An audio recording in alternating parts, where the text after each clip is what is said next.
Assalamualaikum. My name is Zaina Fatma. Welcome to my YouTube channel. In this video we will discuss about what is del operator. ये एक simple operator है जो कि gradient, divergence या curl find करने के लिए use होता है। जैसे कि अगर हमें दो नंबर्स के दरमियान सम फाइंड करना हो तो हम प्लस का ऑपरेटर यूज़ करते हैं, और उसको अगर उसके फाइनल रिजल्ट शो करना हो तो इक्वल्स टू का ऑपरेटर यूज़ करते हैं। सिमिलरली अगर हमें ग्रेडियंट, डाइवर्जेंस या कर्ल फाइंड करना हो तो हम डेल ऑपरेटर यूज़ करते हैं। तो what is gradient?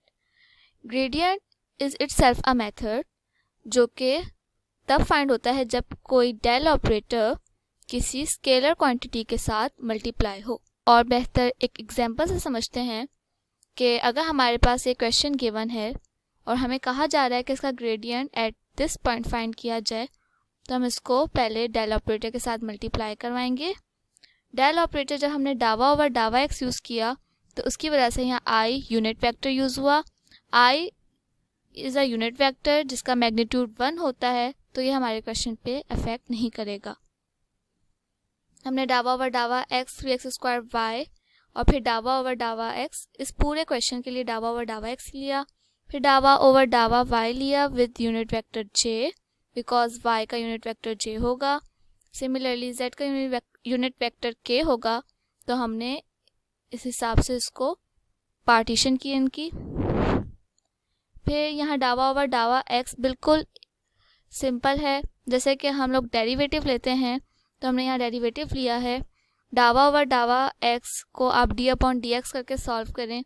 x² y, यहाँ u डॉट v का फॉर्मूला लगा है। इसकी एक बेसिक ट्रिक है जो मैं आपको बताना चाहूँगी, और वो ये कि आप यहाँ एक चीज़ पे गौर करें, और वो ये कि अगर आपको x के रिस्पेक्ट से डेरिवेट करना है और आपको गिवन है 3x² y, फार्मूला होता है u dot v is equals to u derivative of v plus v derivative of u। यहाँ मैंने वो फार्मूला भी मेंशन कर दिया है, मैं जिसकी बात करी थी, u dot v is equals to u derivative of v plus v derivative of u। तो हमने यही किया है। इधर 3x² y में u डॉट v लग रहा था, हमने इसको डेरिवेट किया। जब हमने यहाँ x को हमने u लिया और y को हमने v लिया, लेकिन जो बात थी वो ये कि जब हम डेरिवेट करें तो विद रिस्पेक्ट टू x हो रहा है। तो जब हम with respect to x derivate कर रहे हैं तो हम जस्ट u को अपने पास रखेंगे, बिकॉज x तो यहाँ u है ना। तो हम ऐसे करेंगे कि हम 3x² y है और हमारे पास यहाँ x ही गिवन है, तो x² का डेरिवेटिव 2x हो जाएगा। वो जब मल्टीप्लाई होगा u के साथ तो हम इसको कर देंगे 6xy। तो आप इसको ऐसे भी ले सकते हो कि अगर हमें जैसा 3y,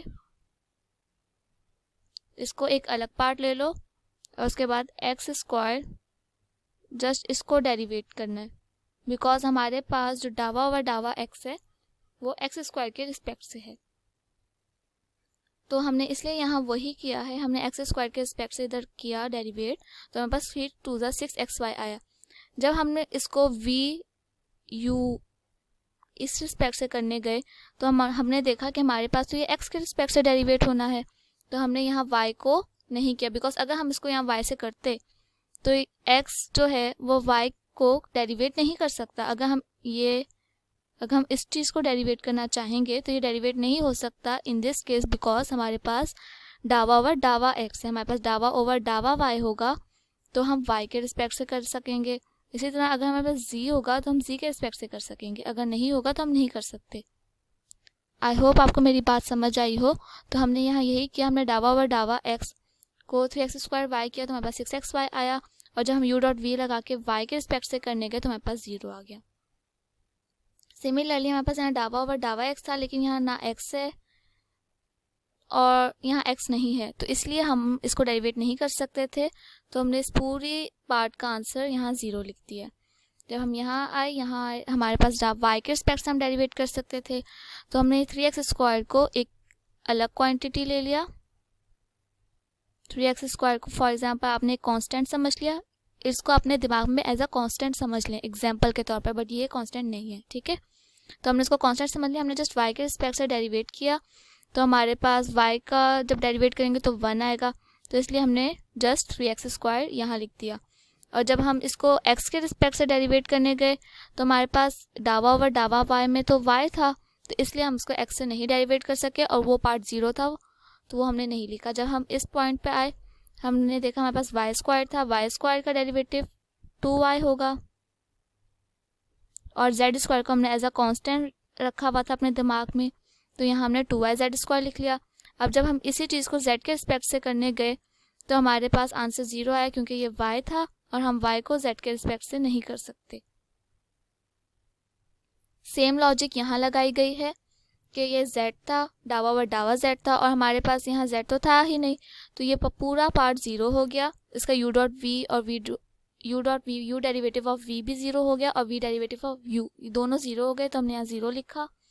और जब हम इधर गए तो हमारे पास ये z था, तो ये 2z होता है डेरिवेटिव z² का, तो हमने ये 2z, और हमने y² को एज अ कॉन्सेप्ट अपने दिमाग में रखा हुआ था, तो हमने यहाँ 2y² लिख दिया। फिर हमने जस्ट आयोटा के साथ इस पार्ट को लिखा है कि कौन सा पार्ट, आयोटा नहीं सॉरी i यूनिट वेक्टर, तो ये उसके साथ i यूनिट वेक्टर के साथ, j यूनिट वेक्टर के साथ और k यूनिट वेक्टर के साथ। अब हमें यहाँ पॉइंट गिवन थे कि 1 -2 1, तो हमने जस्ट उनके यहाँ पॉइंट्स पुट किए और हमारे पास ये सिंपल ग्रेडियंट का आंसर आ गया। What is divergence? डाइवर्जेंस जो है वो आपके पास जब डेल ऑपरेटर का डॉट प्रोडक्ट लिया जाए किसी वेक्टर क्वांटिटी के साथ, तो उस मेथड को हम डाइवर्जेंस कहते हैं। हमारे पास ये क्वेश्चन गिवन था, एट दिस पॉइंट हमने यहाँ इसका डॉट प्रोडक्ट लिया। अब हमें पता है कि जो डेल ऑपरेटर इटसेल्फ है वो इस पूरी वैल्यू के इक्वल है, इस पूरी वैल्यू के इक्वल है, और जो f वेक्टर है वो यहाँ क्वेश्चन में गिवन है वो इस पूरी वैल्यू के इक्वल है। और हम ये भी जानते हैं कि जब डॉट प्रोडक्ट लेना हो तो i.i 1 होता है, तो हमने जब डावा ओवर डावा x जस्ट i के रिस्पेक्ट से लिया, जो मैं आपको पिछली पूरी बात समझाई मैंने कि यहाँ x के रिस्पेक्ट से होगा तो x 1 हो जाएगा, तो हम y² को अपने दिमाग में एज अ कांस्टेंट रखेंगे, तो हमारे पास डायरेक्ट आंसर y² आया। फिर डावा ओवर डावा y j लिया, j.j 1 होता है, और हम y के रिस्पेक्ट से कर रहे थे तो हमने y को जस्ट अपने दिमाग में रखा, इस पूरी क्वांटिटी को हमने अपने दिमाग में एज अ कांस्टेंट लिया, तो डेरिवेटिव ऑफ y जो होता है वो 1 होगा, तो यहाँ 2x² आ गया, और यहाँ z के मामले में जो z² है तो इसका डेरिवेटिव 2z होगा, और 3 2 6 yz वो आ गया। फिर हमने यहाँ सिंपल पॉइंट्स पुट किए और यहाँ हमारे पास के डाइवर्जेंस का आंसर एक स्केलर क्वांटिटी आ गई। What is curl? कर्ल जो है वो डेल ऑपरेटर जब किसी के साथ क्रॉस प्रोडक्ट लेता है तो हम उस पार्ट को कर्ल कहते हैं।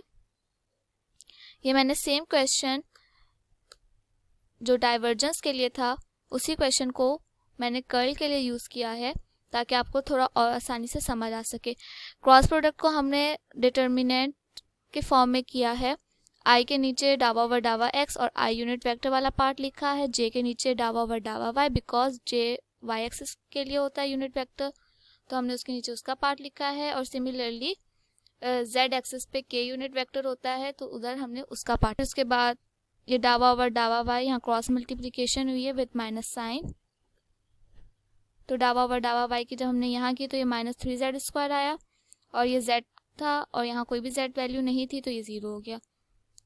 उसके बाद डावा ओवर डावा x यहाँ कोई 0 नहीं था, x की वैल्यू नहीं थी तो ये 0 हो गया, और यहाँ कोई z की वैल्यू नहीं थी, ये क्रॉस मल्टीप्लाई हो रहे हैं ना, तो इसलिए डावा ओवर डावा x में यहाँ कोई x की वैल्यू नहीं थी तो ये 0 हुआ, और यहाँ कोई z की वैल्यू नहीं थी, यहाँ z नहीं था तो यहाँ ये 0 हो गया।